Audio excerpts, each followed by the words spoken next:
कोलकाता का वो आरजीकर मेडिकल अस्पताल जो लोगों को जिंदगी बांटने का काम करता था, वही अब मौत के आरोपों से घिर चुका है। जी हां, इस अस्पताल के अंदर जिस तरीके से लेडी डॉक्टर की हत्या की जाती है, उसके बाद पूरे देश में बवाल खड़ा हो जाता है। लेकिन हत्या के बाद वो कौन से सबूत इस अस्पताल के अंदर से मिले हैं, इस अस्पताल से जुड़े वो कौन सी सच्चाइयां सामने आ चुकी है जिसने सीबीआई को भी हैरान कर दिया है, ये सब कुछ मैं आपको बताने जा रहा हूं। ये पहली बार इस वीडियो के जरिए खुलासा होने जा रहा है कि अस्पताल के अंदर में मानव तस्करी का काम चलता था। जी हां, अस्पताल के अंदर में मानव के अंगों की तस्करी का काम चलता था। दैनिक भास्कर के खबरों के मुताबिक यह सब कुछ सीबीआई के पूछताछ में सामने आया है। सीबीआई ने करीब 18 लोगों से पूछताछ की, उसमें से आधे लोगों ने माना कि इस अस्पताल के अंदर में गड़बड़ काम होता था। जी हां, ड्रग्स से लेकर मानव तस्करी और मानव के अंगों की तस्करी, ये तमाम ऐसे गैर कानूनी काम अस्पताल के अंदर चल रहे थे, जिसको सुनकर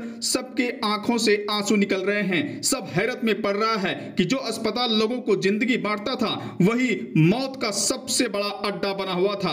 अब जाकर इस बात का खुलासा हुआ। लेकिन लेडी डॉक्टर की मौत के पीछे का असली मकसद क्या था, यह सब कुछ भी सामने आ गया है। पूछताछ में यह जानकारी सामने आई है कि लेडी डॉक्टर के पास अस्पताल के काले कारनामों के सबूत थे और वो लेडी डॉक्टर लगातार वहां के प्रिंसिपल स्टाफ से कहता था कि इन चीजों को बंद करो, इन चीजों को खत्म करो, नहीं तो हम लोगों को बता देंगे, पुलिस को बता देंगे और पब्लिक के सामने ये सब कुछ ला देंगे। और इसी दबाव में अस्पताल ने इसके खिलाफ साजिश रची थी। जी हां, इनकी हत्या में एक शख्स नहीं बल्कि कई शख्स होने का दावा किया जा रहा है और ये शक और भी ज्यादा गहरा रहा है, क्योंकि संजय राय इस पूरे मामले में जो गिरफ्तार हुआ शख्स है, वो अकेला शख्स इस तरह के वारदात को अंजाम नहीं दे सकता है। इस मौत के पीछे एक गहरी साजिश है, क्योंकि शुरुआती दौर से ही अस्पताल के प्रिंसिपल पर आरोप लग रहे हैं कि वो प्रिंसिपल इस मौत को आत्महत्या की शक्ल देने की कोशिश कर रहा था। यह बात मैं दावे के साथ इसलिए कह रहा हूं क्योंकि पीड़िता के परिवार को जब कॉल किया गया तो कॉल पर यह बातें बताई गई कि उनकी बेटी ने सुसाइड कर लिया है।